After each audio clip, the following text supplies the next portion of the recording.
క్రీస్తు నామమున మరొకసారి అందరికీ వందనాలు. దేవుడు మిమ్మల్ని దీవించునుగాక. ఆమేన్ ఆమేన్ ఆమేన్. మనం ఈ 2025 సంవత్సరం ఆఖరి వారంలోనికి మనం వచ్చున్నాం. దేవునికి స్తోత్రం. నూతన సంవత్సరంలోనికి ప్రవేశించబోతున్నాం. ఈ సంవత్సరం అంతా దేవుడు మనల్ని కాపాడారు, మనల్ని పోషించారు, మన ప్రయాణాల్లో తోడుగా ఉన్నారు. అన్ని విధాల అన్ని విధాల దేవుడు మనకు సహాయం చేస్తానే ఉన్నారు. మనకు తెలిసిన వారే మనల్ని విడిచి వెళ్ళిపోయినా కానీ ఈ మధ్యన ఒక మాట బయటకు వచ్చింది.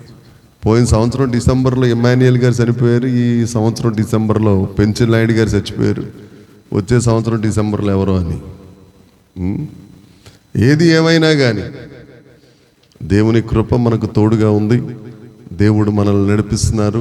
దేవుని ఆత్మ మనకు తోడుగా ఉంది. దేవునికి స్తోత్రం కలుగును గాక. ఈ 2025 సంవత్సరం పూర్తి చేసుకుని 2026లోనికి వెళ్ళేటప్పుడు సంవత్సరం అంతా 365 రోజులు 52 ఆదివారాలు దేవుడు మనల్ని కాపాడినందుకు, దేవుడు మనల్ని సజీవ లెక్కలో లెక్కించినందుకు, మరి ముఖ్యంగా ప్రతి ఆదివారం దేవుని సన్నిధిలో ఉండడానికి దేవుడిచ్చిన అవకాశాన్ని బట్టి ఆయన్ని స్తుతిస్తూ 2026లోనికి వెళుతూ మనము కొన్ని ఒప్పుకోవాలి, వదులుకోవాలి, శుద్ధీకరించుకోవాలి. గనుక ఈ శుద్ధీకరణ కార్యక్రమములలో భాగంగానే ఈ 51వ కీర్తన.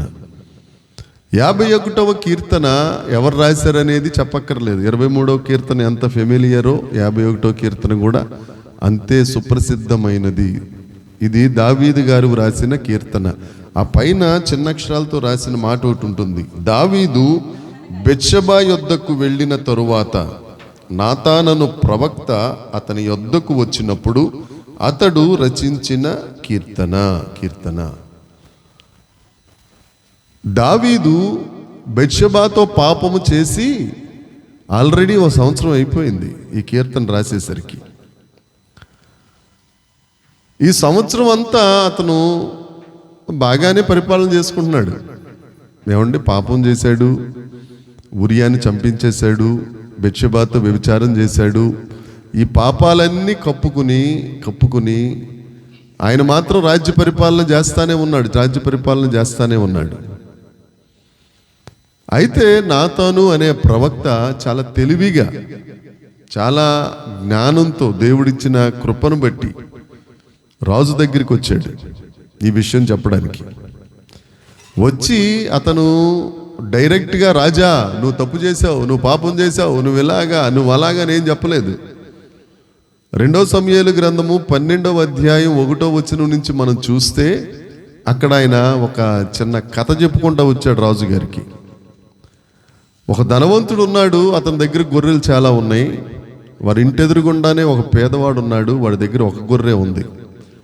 ఆ గొర్రెను సొంత కుమార్తెలాగా చూసుకుంటున్నాడు, అన్నం తినిపిస్తున్నాడు, నీళ్లు తాపిస్తున్నాడు, చాలా జాగ్రత్తగా చూసుకుంటున్నాడు. అయితే ధనవంతుడి ఇంటికి ఒక స్నేహితుడు వచ్చాడు. ఆ స్నేహితునికి విందు చేయుట కొరకు ధనవంతుడి దగ్గర ఉన్న గొర్రెల మందలో నుంచి ఒక దాన్ని తీసుకొచ్చి దాన్ని వధించి ఆయనకు పార్టీ చేయొచ్చు, ఆహారం పెట్టొచ్చు. కానీ ఆ ధనవంతుడు ఏం చేశాడు అంటే తన మందలో ఉన్న ఏ గొర్రెను ముట్టుకోకుండా ఎదురుగా ఉన్న ఆ పేదవాడు ముద్దుగా ప్రేమగా పెంచుకుంటున్న ఆ గొర్రెను తీసుకొచ్చి చంపేసి వధించేసి అతనికి ఆహారంగా పెట్టేశాడు అని అనగానే దావీదు గారు ఏమన్నాడో తెలుసా అండి? చక్కున ఆడెవడో వాడు మరణపాత్రుడు అని అన్నాడు. కావాలంటే మీరు ఇంటికి వెళ్ళిన తర్వాత, లేదంటే ఒకసారి తీయండి 2 సమూయేలు గ్రంథం 12వ అధ్యాయం 2 సమూయేలు గ్రంథం. కోపించుకొని యెహోవా జీవము తోడు, నిశ్చయముగా ఈ కార్యము చేసిన వాడు మరణపాత్రుడు అని చాలా ఉగ్రుడైపోయాడు. వెంటనే నాతాను అన్నాడు, ఆ మనుష్యుడవు నీవే. వెంటనే సింహాసనం మీద నుంచి కిందకి దిగిపోయాడు. 11వ అధ్యాయంలో ప్రారంభమైంది పాపం. వసంతకాలం నాడు యుద్ధానికి వెళ్ళడం మానేసి 2 సమూయేలు గ్రంథం 11వ అధ్యాయం 12వ అధ్యాయం అంతా దీని బ్యాక్గ్రౌండే ఉంటుంది. ఎప్పుడైతే నాతాను ప్రవక్త వచ్చి చెప్పాడో పాపం గురించి, అతని యొక్క బాధ గురించి పశ్చాత్తాపం మొదలుపెట్టాడు. ఎందుకంటే అప్పుడు దాకా యోవాబు కొద్దిగా వెకిలిగా చూస్తున్నా ఆ చూపులు పట్టించుకుంటున్నాడు, కానీ సరేలే ఏదో చూస్తున్నాడులే అనుకున్నాడు. అక్కడున్న పని వాళ్ళందరూ భయంగా ఇతను తప్పు చేశాడని అపరాధ భావంతో చూసి చూడనట్టు ఊరుకున్నాడు. బెత్షెబా ఇతన్ని చూసినప్పుడల్లా దుర్మార్గుడా అన్నట్టుగా చూస్తున్నా పర్వాలేదులే అని అనుకున్నాడు. ఎప్పుడైతే నాతాను ప్రవక్త వచ్చి ముక్కు మీద ఏలు పెట్టి సమయోచితంగా దేవుని జ్ఞానం కలిగి అతను వాన్ చేశాడో, హెచ్చరించాడో, వెంటనే ఇవన్నీ ఆయన దృష్టికి వచ్చినాయి. యోవాబు చూపు, బెత్షెబా చూపు, అక్కడున్న పని వాళ్ళ చూపులు, అతని హృదయ పరిస్థితి, ఇదంతా చూసుకుని వ్రాసిన కీర్తన ఈ 51వ కీర్తన. అయితే బైబిల్ దావీదు గురించి ఏం సాక్ష్యం చెప్తుంది అని అంటే 1వ రాజుల గ్రంథం 15వ అధ్యాయము 5వ వచనాన్ని ఒకసారి చదువుదాం. 1వ రాజుల గ్రంథం. దావీదు నిమిత్తం అతని తరువాత 34 చదవండి, 4వ వచనం చదవండి. 15:4 దావీదు హిత్తీయుడైన ఊరియా విషయంలో తప్ప తన జీవిత దినములన్నీ యెహోవా దృష్టికి దేవునికి స్తోత్రం. ఆ ఒక్క విషయంలోనే, ఆ పాపం ఒక్క విషయంలోనే, అది కూడా ఏమైనా మామూలు పాపమా? నరహత్య చేశాడు, వ్యభిచారం చేశాడు. ధర్మశాస్త్రంలోకి వెళ్ళి మనం లేవియాకాండము, సంఖ్యాకాండము మనం తెరచి చూస్తే నరహత్య చేసిన వాడిని చంపేయాలి, వ్యభిచారం చేసిన వాడిని కూడా చంపేయాలి. ఈయన మరణపాత్రుడైపోయాడు. ఈ మరణపాత్రుడైన దగ్గరికి ప్రవక్త వచ్చి ఆ మనుషుడవు నీవే, ఆ మరణపాత్రుడవు నీవే అన్నప్పుడు చెక్మని దావీదు దేవుని దగ్గర తగ్గించుకున్నాడు. ఈ మధ్యలో ఈ ఫ్రాక్షన్ ఆఫ్ ఈ సెకండ్లో ఒక చిన్న విషయం జరిగింది. 2 విషయాల్లో ఆయన మరణపాత్రుడైనా కానీ దేవుడు అతనిని కరుణించి, ఏమండి, సంవత్సర కాలంలో దేవుడు దావీదుని చంపేయాలంటే పెద్ద పనే. ఆల్రెడీ 11వ అధ్యాయంలో ప్రస్థానం స్టార్ట్ అయింది. 12వ అధ్యాయంలో నాతాను ప్రవక్త వచ్చాడు. నువ్వు మరణపాత్రుడు అనే అంత వరకు దేవుడు ఊరుకున్నాడు అని అంటే ఇతను చేసిన దానిని బట్టి కాస్తో కోస్తో దేవుడు కృప చూపించాడనే కదా. నిర్గమాకాండ గ్రంథం 22వ అధ్యాయం చూస్తే దేవుని యొక్క గుణలక్షణాల్లో నువ్వు కృపా సమృద్ధి కలిగిన దేవుడవు, దోషిని నిర్దోషిగా నీవు ఎంచే దేవుడవు కాదు అని మోషేతో దేవుడు తన నామమును గురించి తెలియజేస్తున్నప్పుడు చెప్పిన మాట ప్రకారం కృప చూపించాడు, కానీ నిర్దోషిని నిర్దోషిగా మార్చలేదు ఆయన. ఈ విషయం టక్మని ఈ జ్ఞానం కలిగిన దావీదు గారికి, ప్రభువా నేను నిజంగా మరణపాత్రుడే, ఈ సంవత్సర కాలంలో నేను చేసిన ఆ మర్డర్కి, నేను చేసిన ఈ వ్యభిచారానికి నువ్వు నన్ను చంపేయాలి, కానీ ప్రభువా కృప చూపించి నన్ను బ్రతికించావు తండ్రి అని ఒక్కసారే తను లోబడిపోయి విధేయత చూపించి దేవుని సన్నిధిలో మోకరించి వ్రాసిన కీర్తన ఈ 51వ కీర్తన. చదువుదాం, 1వ వచనం చదువుదాం. దేవా నీ కృప చొప్పున, ఆల్రెడీ కరుణించాడు, కృప చొప్పున కరుణించాడు, అందుకే ఆ మాట రాయాల్సి వచ్చింది అక్కడ. మరొక్కసారి చెప్తున్నానండి, దావీదు బ్రతకడానికి ఏ మాత్రం అవకాశం లేదు, స్కోప్ లేదు. చచ్చిపోయిన వాళ్ళు లేపి మరి చంపేయాలి దావీదు గారిని. ఏమండి, దేవుని ఎదుట దుష్కమ కార్యము చేశాడు ఈయన. అయినా కానీ దేవుడు ఆయన ప్రవర్తనను బట్టి, ఈ ఒక్క విషయంలోనే కదా అని దేవుడు చేసిన కన్సిడరేషన్ బట్టి, దేవా నీ కృప చొప్పున నన్ను కరుణించు ప్రభువా. తర్వాత నీ వాత్సల్య బాహుళ్యము చొప్పున నా అతిక్రమములు తుడిచివేయము. 1. 2వది, నా దోషము పోవునట్లు నన్ను కడుగుము. 3వది, నా పాపము పోవునట్లు నన్ను పవిత్రపరచుము. మనం కూడా ఈ 2025 సంవత్సరం పూర్తి చేసుకుని ఇంక మహా అయితే 3 రోజులు, ఇవాళ 28, 29, 30, 31, ఇక వెంటనే మనం 2026లోకి వెళ్ళిపోతాం. మనం వెళ్తున్నప్పుడు ఈ 3 రోజుల్లోనూ మనం తీసుకోవాల్సిన 3 పశ్చాత్తాప విషయాలు ఏమిటంటే, మొదటిది, నా అతిక్రమములను నీవు తుడిచివేయము. రెండవది, నా దోషము పోవునట్లు నన్ను కడుగుము, నా పాపము పోవునట్లు నన్ను పవిత్రపరచుము. ఎప్పుడైతే నాతాను ప్రవక్త దావీదు గారి దగ్గరికి వచ్చి ముక్కు మీద ఏలుపెట్టి ఆ మరణపాత్రుడవు నీవే అన్నప్పుడు దావీదు గారికి వెంటనే కనిపించింది అతని అతిక్రమములు వ్రాయబడిన పుస్తకం. అతిక్రమములు వ్రాయబడిన పుస్తకం. ఎందుకు అని అంటే అక్కడ ఉన్న మాట, నా అతిక్రమములను నీవు తుడిచివేయుము. తుడిచివేయి ప్రభువా. ఆజ్ఞ అతిక్రమించాడు మొట్టమొదటిది. నువ్వు నాకు ఇచ్చిన ఆజ్ఞ ప్రభువా, నేను దాన్ని అతిక్రమించేశాను తండ్రి, దయచేసి నా అతిక్రమమును తుడిచేయి. యెషయా గ్రంథము 43వ అధ్యాయము 25వ వచనం. యెషయా గ్రంథము 43వ అధ్యాయము 25వ వచనం. నేనే నా చిత్తానుసారముగా నీ అతిక్రమములను, దేవునికి స్తోత్రం, హల్లెలూయా హల్లెలూయా. నేనే దేవుడు చెప్తున్న మాట. నువ్వు ఎప్పుడైతే నీ అతిక్రమాలు, ఎందుకు అని అంటే మనం చేస్తున్నది మంచే కానివ్వండి చెడ్డే కానివ్వండి. మలాకీ గ్రంథం 4వ అధ్యాయం ప్రకారం, 3వ అధ్యాయం ప్రకారం దేవుని దగ్గర ఒక గ్రంథం ఉంది. జీవ గ్రంథం ఎలాగో ఉంది, ఒక గ్రంథం ఉంది ఇంకొకటి. దానిని జ్ఞాపకార్థ గ్రంథం అని అంటారు. ఆ జ్ఞాపకార్థ గ్రంథంలో నేనేం మంచి చేశాను, ఏం చెడ్డ చేశాను మీకు కనిపించేంత వరకు మీ రికగ్నిషన్స్లో ఉంటాయి, మీరు మీ యొక్క గుర్తింపులో ఉంటాయి.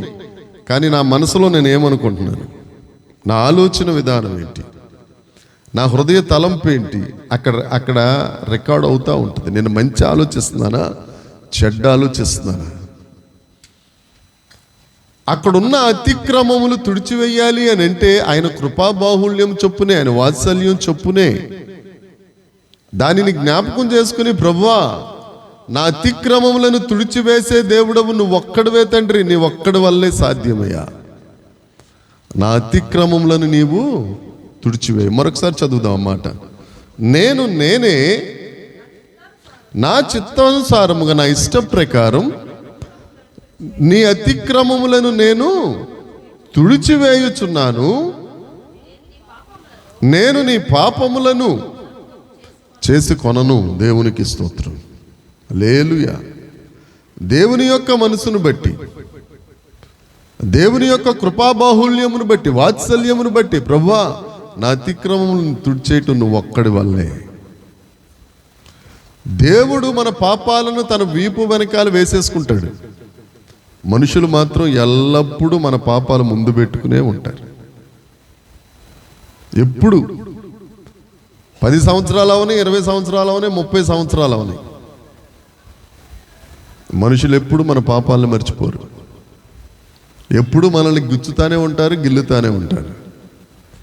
అది అపవాది అస్త్రము. అది అవన్నీ పట్టుకుని నువ్వు దిగులు పడుతున్నావు అనుకో, జాగ్రత్తగా నరకపాశంలోకి వెళ్ళిపోతావు.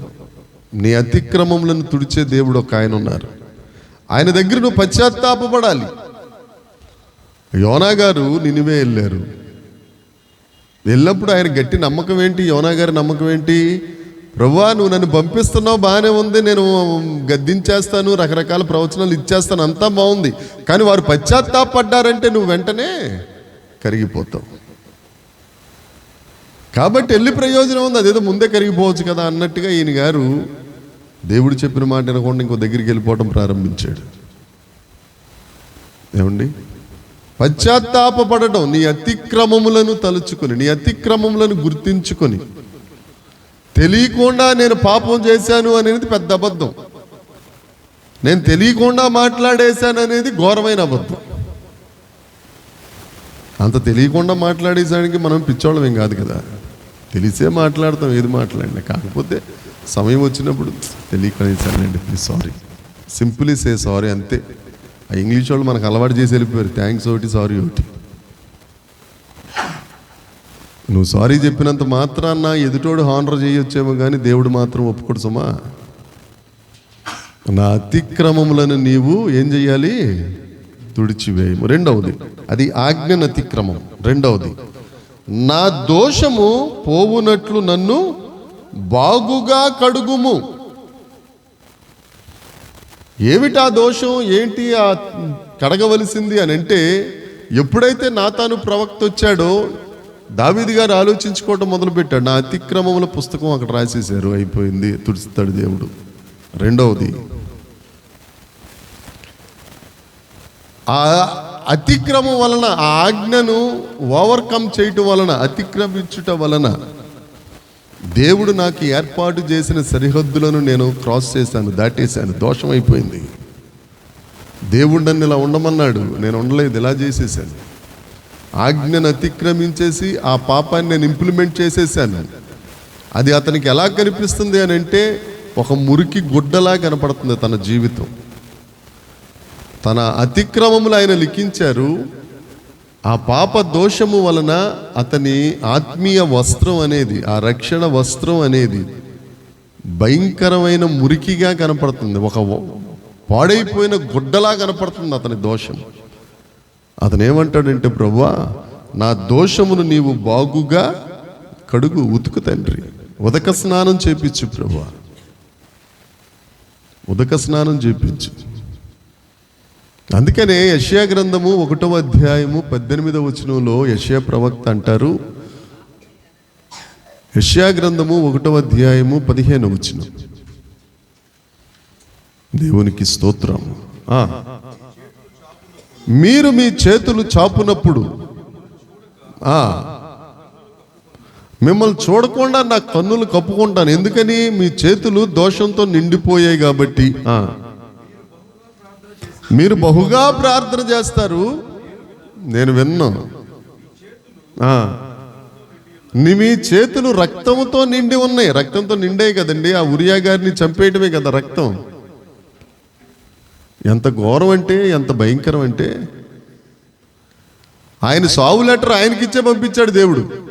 దావీదు గారు యోవాబుకి ఉత్తరం రాస్తా, యోవాబు ఈ ఉరియాను యుద్ధము బాగుగా జరుగుతున్న దగ్గర ఈ ఉరియాను పెట్టు, ఎందుకంటే అక్కడ పెడితే చచ్చిపోవాలి. ఇంటెన్షనల్గా. ఎంత దోషం అది. మీ చేతులు రక్తంతో నిండిపోయాయి. చదవండి. మిమ్మల్ని కడుగుకొనుడి, శుద్ధి చేసుకోండి, మీ దుష్క్రియలు నాకు కనబడకుండా వాటిని తొలగించుకోండి. దావీదు గారు చేసిన ప్రార్థన అదే, మనం చేయవలసిన ప్రార్థన అదే. ఈ సంవత్సరం ముగించుకున్నాం, దేవుని కృప, యేసయ్య కృప. నా జీవితంలో దేవుడు మేలు చేయలేదు అని అనడానికి లేదండి. ప్రతి ఒక్కరి జీవితంలో మేలు చేశాడు, అన్ని విధాల మేలు చేశాడు, అనుమానమే లేదు. ఆ చేసిన మేలుకు తగ్గట్టుగా మనం స్తుతించామా, దేవుణ్ణి ఆరాధించామా, దేవుణ్ణి మహిమపరిచామా అని అంటే ఒకంత ఆలోచించవలసిన విషయమే. తప్పించాల్సిన దగ్గర తప్పించాడు, ఒప్పించాల్సిన దగ్గర ఒప్పించాడు, ఎక్కించాల్సిన దగ్గర ఎక్కించాడు, దింపవలసిన దగ్గర దింపాడు, పొగడవలసిన దగ్గర పొగిడాడు, తగ్గించవలసిన దగ్గర తగ్గించాడు. అన్ని విధాలా మన బ్రతుకుకు ఆశీర్వాదకరంగానే దేవుడు నడిపించాడు. అంత చేసినా కానీ మనం దేవుణ్ణి హృదయపూర్వకంగా, మన పూర్ణ హృదయంతో, పూర్ణ ఆత్మతో, పూర్ణ శక్తితో, పూర్ణ బలముతో ఆయనను మహిమపరచలేకపోతే, ప్రేమించకపోతే, నా ప్రియ సహోదరి సహోదరుడా, ఇంకొక సంవత్సరంతో ఆ మురికి వస్త్రాలతోనే, ఇంకొక సంవత్సరంలోనికి నీ అతిక్రమాలు రాచిపెట్టి నా జ్ఞాపకార్థ గ్రంథంతో నువ్వు వెళ్తాను అని అంటే జాగ్రత్త. దేవుడు మనతోనే మాట్లాడుతున్నాడు. ఇంకా 3 రోజులే, ఈ రోజు తీసేస్తే ఇంకా 3 రోజులే. ఏం చేస్తావో, ఎలా శుద్ధి చేసుకుంటావో నీ ఇష్టం. అనిల్ కుమార్ గారిది ఒక పాట, అంటే రాసిన ఆయన వేరే ఆయన, పాడిన ఆయన ఈయనే కాబట్టి, శుద్ధ హృదయం కలుగ చేయుము. శుద్ధ హృదయం కలుగ చేయుము నాలోనా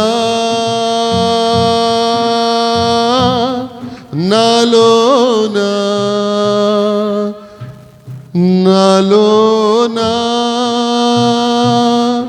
నాలోనా. ఆ శుద్ధ హృదయం మన దగ్గరికి వచ్చేటట్టు, శుద్ధులుగా మనం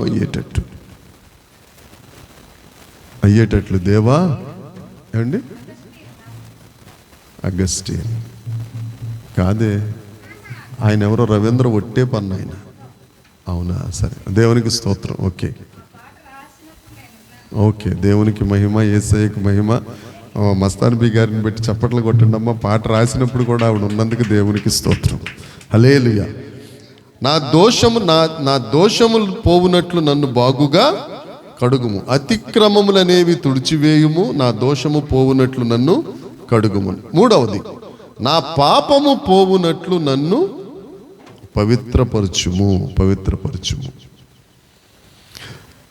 పాత నిబంధన గ్రంథంలో పవిత్రపరిచే విధానం ఒకటి ఉంది.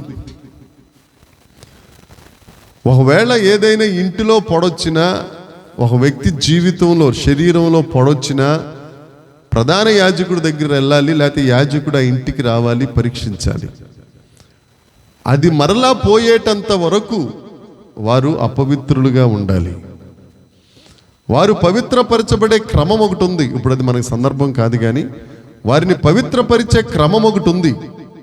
ఆ క్రమమైన తరువాత, అతను పవిత్రపరచబడిన తరువాత సమాజ మందిరంలోకి వెళ్ళాలి, ఆయన ప్రత్యక్ష గుడారంలోకి వెళ్ళాలి. అప్పుడు దాకా వెళ్ళడానికి ఏం లేదు. అందుకనే ఈ 12 సంవత్సరాల రక్తస్రావం కలిగిన స్త్రీ ఆ చెంగు ముట్టుకుని వెళ్ళిపోతుంటే యేసుక్రీస్తు ప్రభు పాయింట్అవుట్ చేసి, నా ప్రభావం పోయింది, నన్ను ముట్టింది ఎవరు, ఎందుకు అన్నారు అని అంటే, ఆ 12 సంవత్సరాల రక్తస్రావం కలిగిన స్త్రీకున్న ఆ బాధ, ఆ అపవిత్రత తొలగిపోయింది.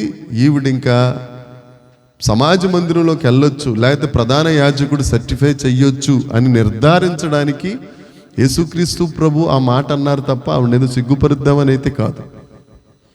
ఇక్కడ దావీదు గారు అంటారు, ప్రభువా, నా పాపము పోవునట్లు నన్ను పవిత్రపరచుము. పాత నిబంధన గ్రంథంలో ఉన్న ఒక విషయం ఏంటి అని అంటే, గుడ్డితనం వచ్చినా, కుష్ఠరోగం వచ్చినా వారు పాపం చేస్తేనే గుడ్డితనం, కుష్ఠరోగం వస్తుందని వారిని తీసుకెళ్ళి పాళ్యం అవతల ఉంచాలి. వాళ్ళు మరలా పాళ్యంలోనికి రావాలి అని అంటే ప్రధాన యాజకుడు యాక్సెప్ట్ చెయ్యాలి, ఒప్పుకోవాలి. అట్టి రీతిగా ఈ దావీదు గారు అంటారు, ప్రభువా, నా పాపం కుష్ఠరోగం లాగా అయిపోయిందయ్యా, అంటువ్యాధి లాగా అయిపోయింది, భయంకరమైన కంపు కొడుతున్నాను తండ్రి, నా పాపమును నీవు ఏం చేయాలి? ఏమంటాడండి? పవిత్రపరచు. మొదటిది అతిక్రమాలు తుడిచేయి, రెండవది దోషము కడుగు, మూడవది నా పాపము పవిత్రపరచు. దైవ జనాంగమా, మనం ఈ శుద్ధీకరణ దినాలలో మీరు ఎంతమంది ఉపవాసం ఉంటారో, ఎంతమంది దేవుని దగ్గర పాదాల మీద పడి దేవా నన్ను క్షమించు అని పశ్చాత్తాపడతారో, మీరు వెళ్ళేటప్పుడు 26లోకి వెళ్ళేటప్పుడు ఈ మూటే, ఈ పాపపు మూటే భుజం మీద వేసుకుని వెళ్తారో అది మీ ఇష్టం, మీ ఇండివిజువల్, మీ వ్యక్తిగతం. కానీ ఒక దేవుని సేవకునిగా చెప్పాల్సిన బాధ్యత నాది కాబట్టి దేవుని దగ్గర వంగండి, అవకాశం ఉంటే ఉపవసించండి.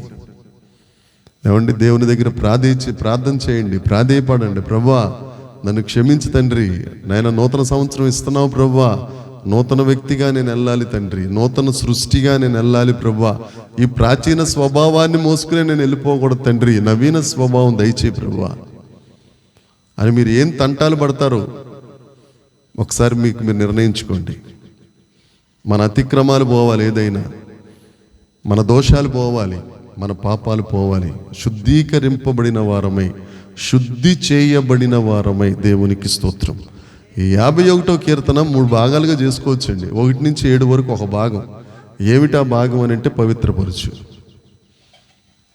ఏమండి, తర్వాత ఎనిమిది నుంచి 12 వరకు ఒక భాగం ఏమిటి అని అంటే, నన్ను రిస్టోర్ చేయి, నన్ను ఉజ్జీవింపచేయి. 14వ వచనం దగ్గర నుంచి ఆఖరి వచనం వరకు నన్ను వాడుకో. మొదటిది నన్ను క్షమించు, నన్ను పరిశుద్ధపరచు, తర్వాత నన్ను రిస్టోర్ చేయి, నన్ను వాడుకో ప్రభువా. ఎప్పుడైతే మనం దేవుని దగ్గర పవిత్రపరచబడతామో దేవుడు మనల్ని ఉజ్జీవింపజేస్తాడు. అది వచ్చే వారం ధ్యానించుకుందాం. శుద్ధ హృదయం ఇస్తాడు, పరిశుద్ధాత్మనిస్తాడు, ఆయన సన్నిధిస్తాడు.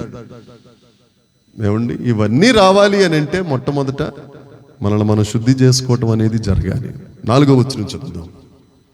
3వ వచనం, నా అతిక్రమములు నాకు తెలిసే ఉన్నవి, నా పాపం ఎల్లప్పుడూ.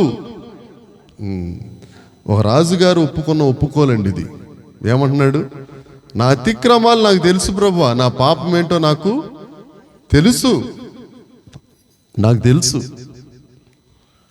ఎవరు ఒప్పుకోరు ఇలాగా. ఒక రాజు అయి ఉండి దావీదు గారి దగ్గర మనం నేర్చుకోవాల్సింది ఏంటి? మనం స్టార్టింగ్లో చదువుకున్నాం. 1వ రాజుల గ్రంథం 15:5లో లేఖనం చెప్తుంది దావీదు యథార్థవంతుడు అని. బెత్షెబా విషయంలో తప్ప ఇంకెక్కడ ఆయన తప్పు చేయలేదు, దేవుని దృష్టికి యథార్థముగా ఉన్నారు. ఎందుకు యథార్థంగా ఉన్నారంటే ఇటువంటి కార్యాలను బట్టి. తప్పు చేస్తే తప్పుని దేవుడి దగ్గర ఒప్పుకున్నాడు. ప్రభువా, నేను తప్పు చేశాను, నా అతిక్రమములు ఇవి, నన్ను క్షమించు ప్రభువా. మనం మన పాపములను ఒప్పుకుంటే 1వ యోహాను పత్రిక 1వ అధ్యాయము 9వ వచనం చెప్తుంది, మనము మన పాపములను ఒప్పుకొనిన ఎడల. ఏమండి ఏంటంటే ఎలాంటి దేవుడు ఆయన? మన పాపం నమ్మదగిన దేవుడు. దేవునికి స్తోత్రం, హల్లెలూయా. మన పాపాలు మనం ఆయన దగ్గర ఒప్పుకుంటే, తీసారా? చదువుతున్నారా ఎవరన్నా? 9వ వచనం, 1వ అధ్యాయం 9వ వచనం, ఒప్పుకొనిన ఎడల ఆయన నమ్మదగినవాడు, నీతిమంతుడు కాబట్టి మన పాపాలను క్షమిస్తాడు, సమస్త దుర్నీతి నుంచి మనల్ని ఎలా చేస్తాడు? పవిత్రులుగా చేస్తాడు. ఇంత సౌకర్యం మనకుంది. రాత్రి కూడా దేవుడు మనతో మాట్లాడాడు. యజమానుడు ఎలాంటి వారికి యజమానుడు? భ్రష్టులైన పిల్లలకు యజమానుడు, భ్రష్టులైన బిడ్డలకు యజమానుడు. మీరు మరలా నా దగ్గరికి రండి, మొదటి మాట. రెండవది, మీరు నా దగ్గరికి వస్తే నీ విశ్వాసమును అవిశ్వాసమును నేను బాగు చేస్తాను, విశ్వాసంగా మారుస్తాను. నమ్మదగిన దేవుడు. మీరు పాపం చేశారు, మీరు అతిక్రమం చేశారు, నేను పాపము చేయలేదు అని చెప్పే మనిషి ఒక్కడు లేడు, నీతిమంతుడు ఒక్కడు కూడా లేడు. అందరూ పాపము చేసి దేవుడు అనుగ్రహించే మహిమను, నేను సిన్సియర్, నేను సూపర్, నేను సుపీరియర్ అని అంటే కుదరదు. వాక్యం అబద్ధం అయిపోద్ది. కాబట్టి ఈ 3 రోజులు ఏం చేస్తారో చేద్దాం. దేవుని దగ్గర వంగుదాం, దేవుని ఎదుట లోబడిపోదాం, దేవునికి లొంగిపోదాం. దేవా, నన్ను క్షమించు ప్రభువా. తెలుసో తెలియకో వయసు వరవడిలో ప్రభువా తప్పు చేసేసాను తండ్రి. నూతన సంవత్సరంలోకి వెళ్తున్నాను ప్రభువా, నూతన కృప కావాలి, నూతన జ్ఞానం కావాలయ్యా. దేవా, సహాయం చేయి తండ్రి. నీతో సన్నిహిత సంబంధం కావాలి ప్రభువా. 7వ వచనంలో ఏముంటుందండి? అదే యోహాను పత్రిక 1వ యోహాను పత్రిక 1వ అధ్యాయం 7వ వచనంలో ఏముంటుంది? ఆయన వెలుగులో ఉన్న ప్రకారం నడుచుకోవాలి, ఆయనతో అన్యోన్య సహవాసంలోనికి మనం వెళ్ళాలి. అప్పుడు యేసు రక్తము ప్రతి పాపము నుండి మనలను. ఏంట్రా మీటింగ్ పెట్టారు మీ ఇద్దరు? ఆ ప్రసంగం చేస్తున్నాడు ఏకంగా. అబ్బాయ, ఆయన వెలుగులో ఉన్న ప్రకారం, ఆయన వెలుగైన దేవుడు. ఆ జీవపు వెలుగు మనలోనికి రావాలి. యోహాను సువార్త 8:12. ఆ జీవ మార్గంలో నడిస్తే జీవపు వెలుగు మనలోనికి వస్తుంది కదా. ఆ వెలుగు రావాలి. ఆయనతో అన్యోన్య సహవాసం. అప్పుడు యేసు రక్తం ప్రతి పాపము నుండి మనలను చేస్తుంది. దావీదు గారు అన్నమాట అది 3వ వచనంలో. ఏమని? నా అతిక్రమములు నాకు తెలుసు ప్రభువా, నా పాపం ఎల్లప్పుడూ నా దగ్గరే ఉంది, నా ఎదుట ఉంది తండ్రి. దావీదు గారికి ఉన్నప్పుడు మన ఎదుట కూడా ఉంటుంది కదా. కాబట్టి ఆ పాపాలు ఒప్పుకుందాం. 4వ వచనం, నీకు కేవలం నీకే విరోధముగా నేను పాపము చేసిన వారందరూ ఎవరికి విరోధంగా పాపం చేస్తున్నారు? మనిషికా దేవునికా? మనిషికి చేస్తే ఇబ్బంది ఏం లేదు, దేవుని ఎదుట పాపం చేస్తేనే కష్టం.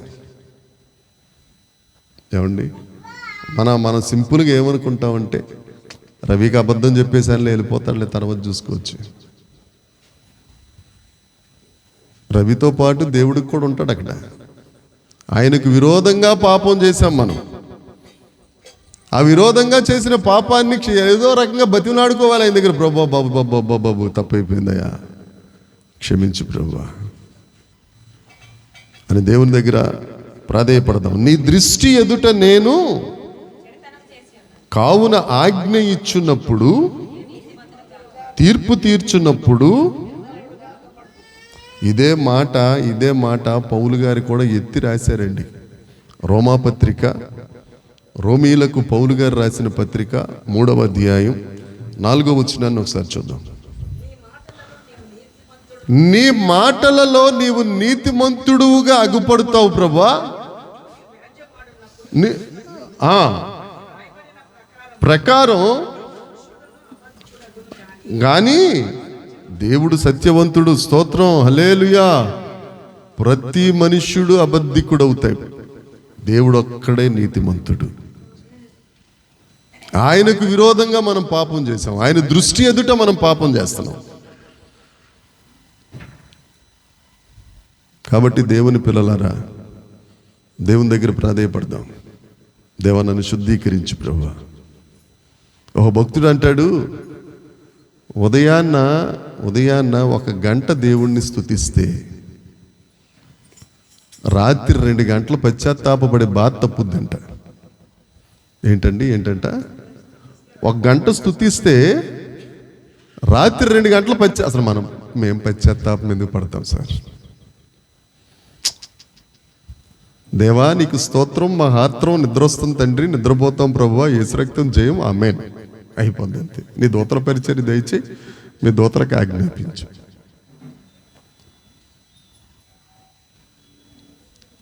దేవుణ్ణి స్తుతిద్దాం, దేవుణ్ణి ఆరాధిద్దాం.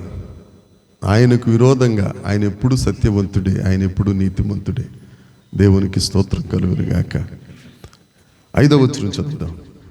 నేను పాపములో పుట్టిన, ఏమ్మా చదవట్లేదు ఎందుకని? మీరు చదువుకుంటున్నానా? నేను పాపంలో పుట్టాను, పాపంలోనే నా తల్లి నన్ను, అంటే ఏమిటిది? 2 భార్యాభర్తలు చేసే పాపం వల్ల పుట్టినట్ట? ఏమండి, ఒక భార్యాభర్తలు 2 పాపం చేయటం వల్ల పుట్టాడు. అయినా దేవుడే కదా ఏర్పాటు చేసింది.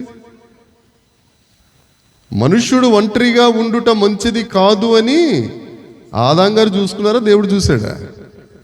ఆదికాండం 2:18 దేవుడే కదా చూశాడు.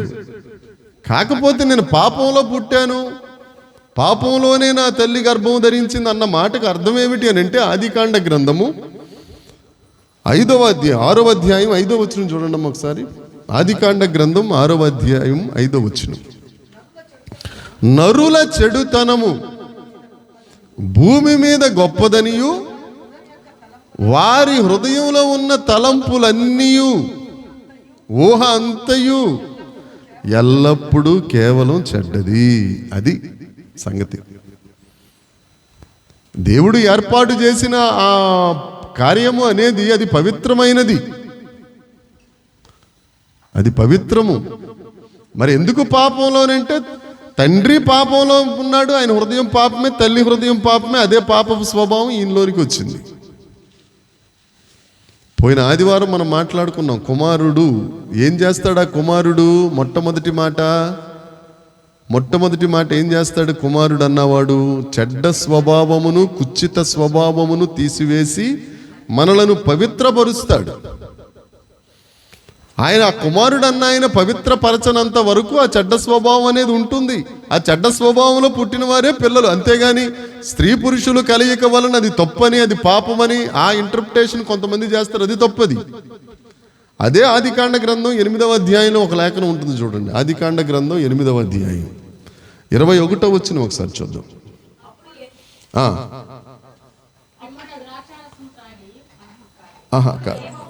అప్పుడు యెహోవా ఇంపైన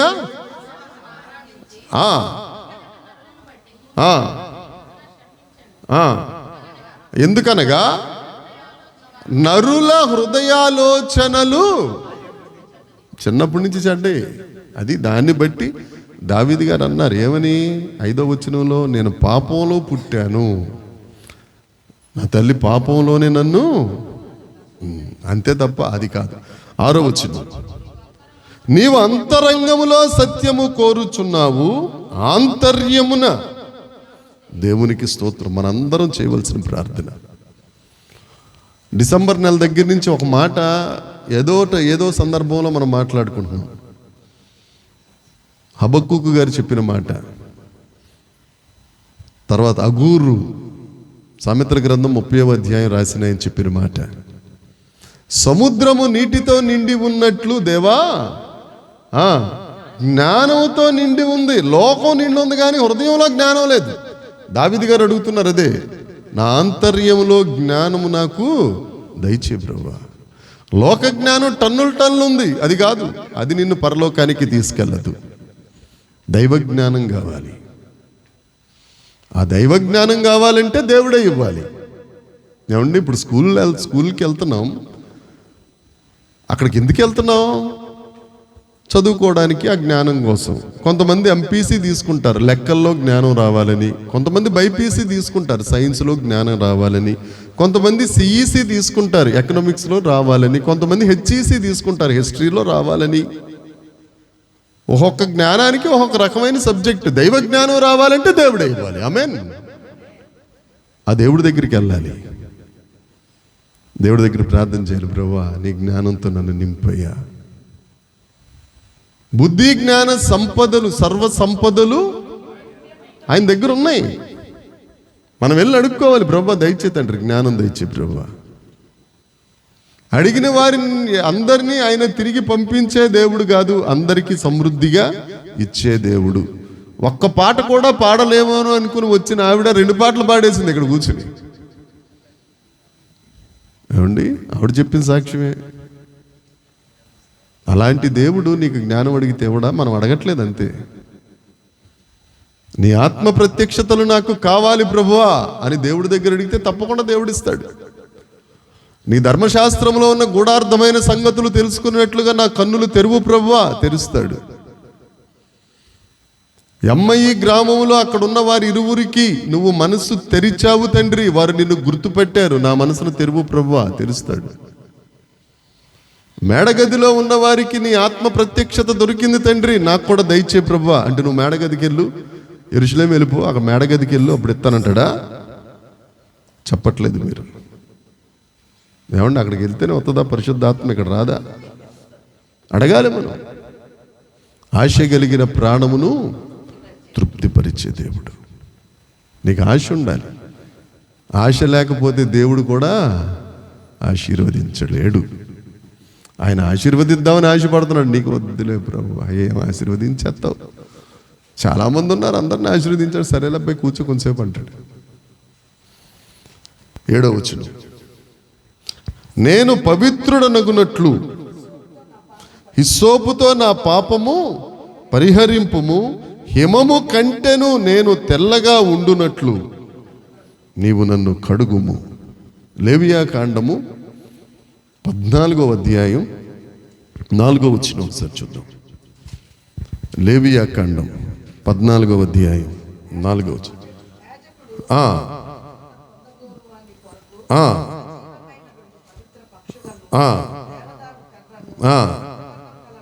నూలును హిస్సోపు, ఒక ఆయన అన్నాడు హిస్సోప్ అంటే హీ సోపు అని, కొత్తగా పేరెట్టాడు ఆయన.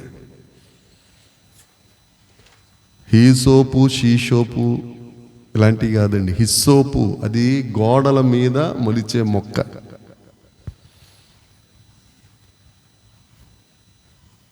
ఒక రక్తాన్ని కానీ ఒక పవిత్ర జలమును కానీ స్ప్రింకిల్ చేయటానికి, దాన్ని స్ప్రింకిల్ అంటే చల్లటానికి చిలకరించడానికి ఉపయోగపడే చిన్న మొక్కది. లేవీ కాండాన్ని గుర్తు చేసుకుని, ప్రభువా నేను పాపం చేశాను కదా తండ్రి, ఆ గొవ్వల రక్తం లేకపోతే ఆ పవిత్ర జలంతో నా పాపాన్ని కడుగు ప్రభువా, నువ్వు కడిగితే తప్ప నేను హిమము కంటే తెల్లగా మారలేను. ఎందుకు హిమము కంటే తెల్లగా? ఇందాక మనం చదువుకున్నాం యెషయా గ్రంథము 1:18. రండి మీరు మా దగ్గరికి రండి, మన వివాదం తెలుసుకుందాం. ఏమండి చదువుతారు మరొకసారి? ఎర్రని వైనను హిమముగా తెల్లగా చేసేస్తాను నేను. దాన్ని పట్టుకుని ఇక్కడ భక్తుడు అంటున్నాడు, దావీదు గారు అంటున్నారు, తండ్రి హిమము కంటే తెల్లగా నీవు నన్ను పవిత్రుడిగా చేయి ప్రభువా.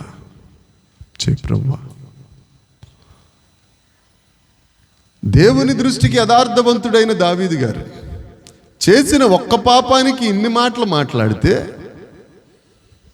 ఏమండి మన బ్రతుకంతట్లో గట్టిగా చూస్తే ఒక మంచి పని, ఒక మేలు మనం చేసామో లేదో కష్టం. మన దృష్టికి అన్ని మేళ్లుగా కనపడతాయి, ఆయన దృష్టికి కనపడాలి కదా.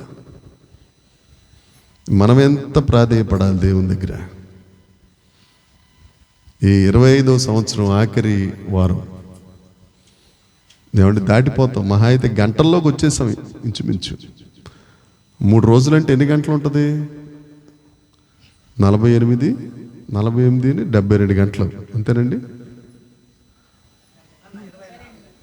24 అమ్మా 72 గంటలు తిప్పి కొడితే అయిపోద్ది. 72 గంటల్లో ఇంచుమించు సగం మనం నిద్రైపోతాం.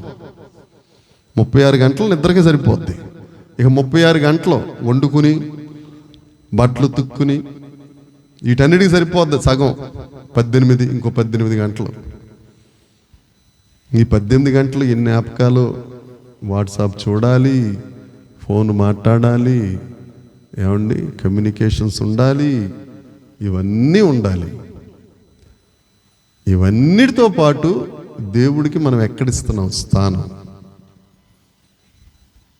దయచేసి ఒకసారి మిమ్మల్ని బాధ పెడుతున్నాను నాకు తెలుసు, పెట్టినా పర్వాలేదు, దేవుని దగ్గర వంగుదాం. ఆమేన్. మనల్ని మనం శుద్ధి చేసుకుందాం. ఏదో ఒకటి దేవుని దగ్గర, ప్రభువా నన్ను కడుగు తండ్రి, నన్ను కాపాడు ప్రభువా, సహాయం చేయి తండ్రి, నువ్వు నన్ను దాటిపోవద్దు ప్రభువా. భర్తిమయ్య ఎంత కేకలేసేసాడండి. వాళ్ళందరూ వచ్చి ఆపరా బాబు వాళ్ళందరూ అసలు ఎవరు మాట్లాడుతున్నారో కూడా తెలియదు. కళ్ళు గుడ్డివాడు కదా.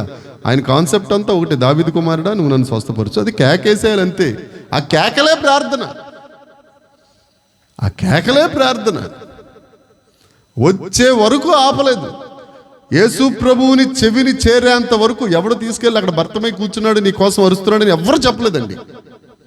మీరు కాల్స్తే మార్కు సువార్త 18వ అధ్యాయం, మార్కు సువార్త 10వ అధ్యాయం, లోక సువార్త 18వ అధ్యాయం చూడండి. అక్కడ భర్తమై ఒకడు గుడ్డోడు కూర్చున్నాడు, దావీదు కుమారుడు అని అరుస్తున్నాడు. ఒకసారి చూడొచ్చు కదా, ఎవరు అనలేదు. పైగా ఆడిని వారించారు. నీ దగ్గరికి వచ్చేస్తాడు కానీ పెద్ద ఎక్కడ కూర్చున్నాడు అతను? ఎక్కడ కూర్చున్నాడు భర్తిమయ్యి? ఏ పట్టణంలో? ఎరికో పట్టణంలో. ఎరికో అనగా పాపపు పట్టణంలో దారి పక్కన కూర్చున్నాడు అయ్యగారు. పాపంలో ఉండి దావీదు కుమారుడా కరుణించు, దావీదు కుమారుడా కరుణించు ఎంతవరకు కేకలేశాడు? ఆయన్ని చేరేటంత వరకు. దేవునికి స్తోత్రం. దేవుని కృప, మన దేవుని కృపలో ఉన్నాం. హల్లెలూయా. అప్పటికి దావీదు కుమారుడు అంటున్న భర్తిమయ్యకి ఏసు రక్తం లేదు, నీకు నాకు ఏసు రక్తం ఉంది. మనం ఎంతవరకు కేకలేస్తున్నాం? అలసిపోయాం. తర్వాత పోయి శుక్రవారం అనుకున్నాం, క్రైస్తవులకు ఒక వాత ఉంటుందట.